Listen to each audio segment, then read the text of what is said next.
Assalamualaikum warahmatullahi wabarakatuh. Perkenalkan, nama saya Hilma Sa'datul Maulida. Saya dari Prodi Hukum Keluarga Islam Fakultas Syariah. Di sini saya akan menjelaskan pentingnya Prokes 5M dan pentingnya vaksinasi.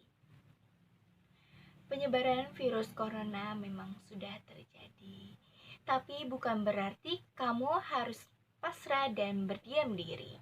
Walaupun kita tidak boleh panik, tapi kita harus tetap siaga dan berjaga-jaga.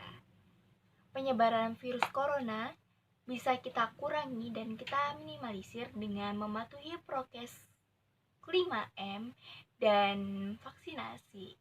Yuk kita simak sama-sama videonya. Yang pertama, memakai masker. Gunakan masker untuk mencegah penyebaran virus corona. Jangan gunakan lebih dari 1 hari, akan menimbulkan banyak bakteri. Penyebaran virus karena terjadi partikel virus yang mengenai mata, hidung, dan juga mulut. Jangan menyentuh muka atau mengucek mata, apalagi dalam keadaan tangan kotor. Pastikan kanan, kiri, atas, dan bawah tertutup dengan sempurna. Pastikan tidak ada celah, debu, atau virus yang akan masuk. Kedua, mencuci tangan. Saya akan mempraktikkan bagaimana cara mencuci tangan yang baik. Yang pertama, bilas kedua tangan menggunakan air mengalir. Selanjutnya, ratakan sabun dengan menggosok pada kedua telapak tangan. Selanjutnya, gosok punggung tangan dan sela-sela jari lakukan pada kedua tangan secara bergantian. Selanjutnya, gosok kedua telapak dan sela-sela jari pada kedua tangan.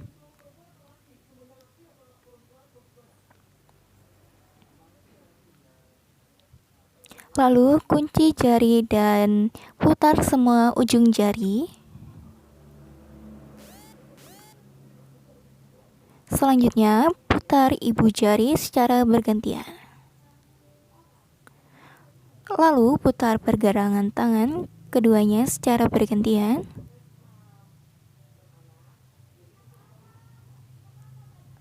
Langkah selanjutnya, terakhir, yaitu membilas kedua tangan dengan air yang mengalir dengan bersih.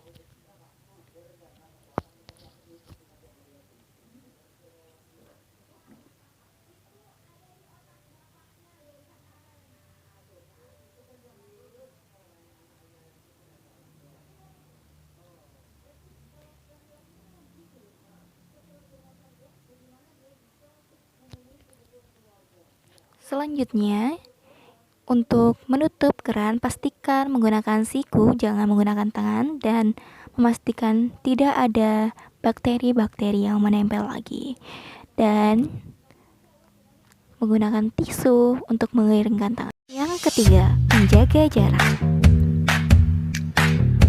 Selalu jaga jarak minimal 1 meter.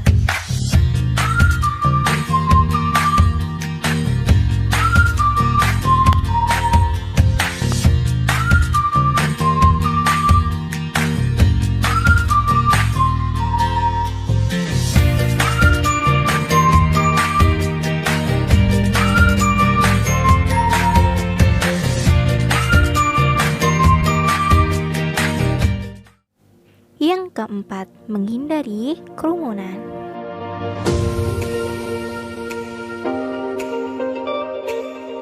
Mengapa kita harus jaga jarak di saat pandemi COVID-19? Karena angka reproduksi COVID-19 secara global sekitar 4, artinya 1 orang bisa menular ke 4 orang lainnya. Virus corona masuk kategori airborne disease, artinya bisa menyebar lewat partikel-partikel kecil di udara. Virus COVID juga menyebar melalui percikan air ludah orang yang terinfeksi COVID. Semakin banyak orang, semakin susah memastikan penerapan protokol kesehatan seperti masker dan cuci tangan. Dalam kerumunan, tak diketahui pasti siapa yang tertular COVID-19, apalagi mereka yang tanpa gejala. Dengan menghindari kerumunan, kita melindungi orang yang seperti lansia dan orang yang penyakit kronis.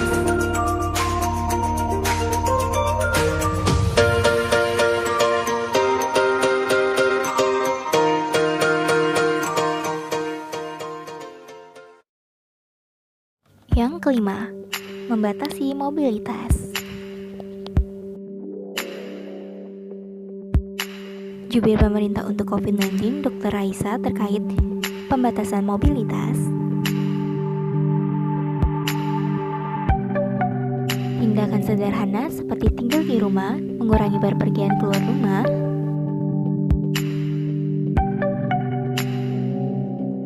mampu menurunkan kasus karena resiko tertular jadi minim.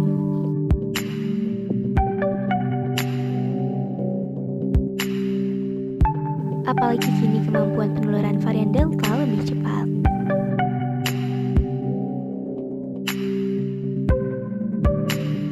Dua kali lebih mudah dan cepat dibandingkan varian awal pandemi.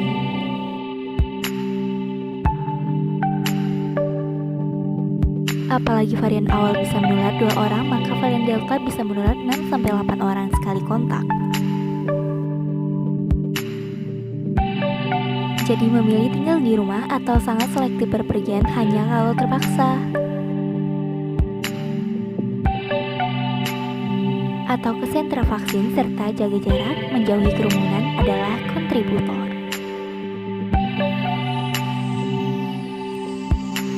Dari membaiknya situasi saat ini, ujar Raisa.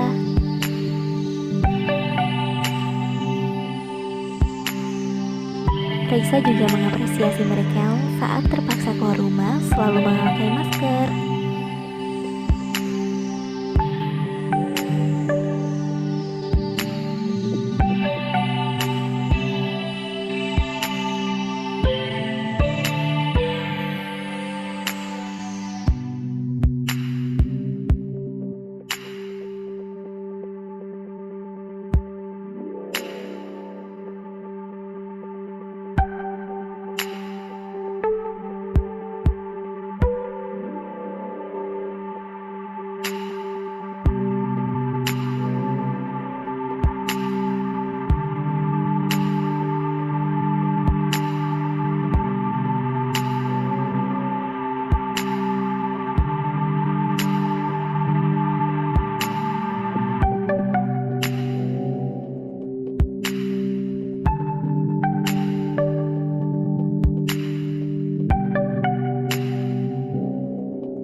Pemberian vaksin merupakan salah satu upaya yang dinilai paling efektif untuk mengatasi pandemi COVID-19 yang masih terus berlangsung. Mari ketahui apa saja manfaat vaksin COVID-19. Penasaran kapan pandemi ini selesai? Salah satu sinyal positif kita untuk keluar dari pandemi ini adalah saat sudah ada vaksinnya. Kabar baiknya, vaksin COVID-19 sedang dalam masa persiapan untuk diproduksi. Salah satu tempatnya di sini nih. Tapi sebelum bahas soal kemajuan vaksin itu sendiri, udah tahu kan kenapa vaksin itu penting? Wajar ya kalau saat pandemi kayak sekarang ini, semua perlu dijelasin secara detail. Tapi vaksin sebenarnya bukan hal yang baru kan? Kita sudah akrab kan dengan vaksinasi sejak kecil? Mungkin bagi sebagian lebih tahu kalau saya bilangnya imunisasi.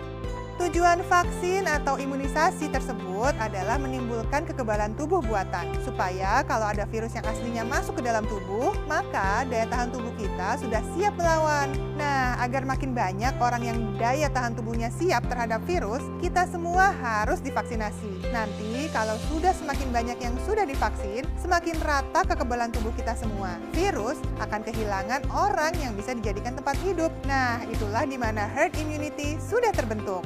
Apabila sekelompok manusia atau masyarakat memiliki imunitas terhadap suatu penyakit infeksi. Dan perlu dipahami bahwa herd immunity itu bisa terjadi apabila ada suatu proses imunisasi. Inilah kenapa vaksinasi jadi salah satu metode yang paling efektif untuk menekan penyebaran virus yang sangat cepat. Terus buat yang nanya, vaksin ada efek sampingnya nggak ya?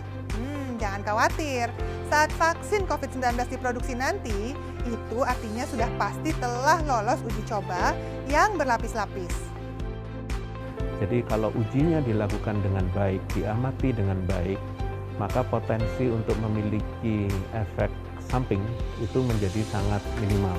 Dan bisa saja bahwa risiko itu untuk adanya efek samping itu bisa saja ada, karena itu biasanya kejadiannya kecil. Karena apa? Karena di dalam uji klinisnya kita sudah menggunakan sejumlah masyarakat atau manusia yang dites dulu, dan itu kita amati betul.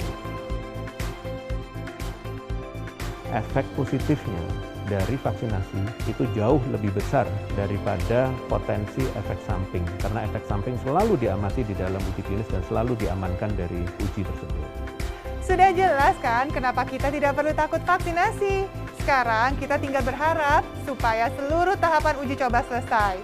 Vaksin siap diproduksi dan kita semua bisa keluar dari pandemi ini. Ayo semua dukung gerakan vaksin.